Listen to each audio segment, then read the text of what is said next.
Okay, good day sa lahat. So yan, ito yung radiator ng DS17. So ito yung radiator na originally coolant talaga. Yan, yung itsura niya is ganito. Yan, so ganito yung itsura niya. So tinanggal namin to kasi bali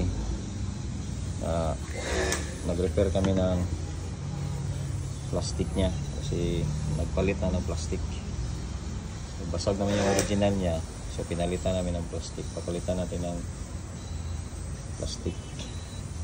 So ito yung laman talaga pag ganito yung radiator mo, kasi pwedeng matanggal at saka malinisan kung hindi lang mabutasan.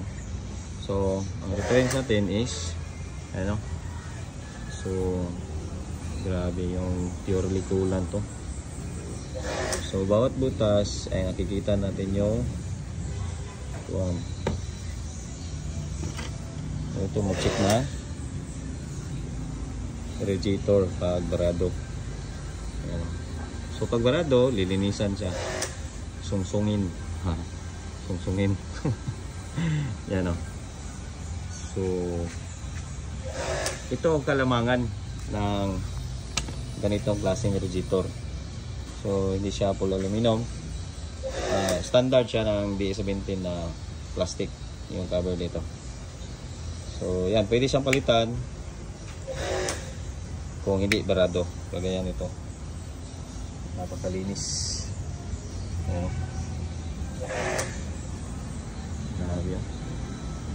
Purely coolant. So good cooling system ito.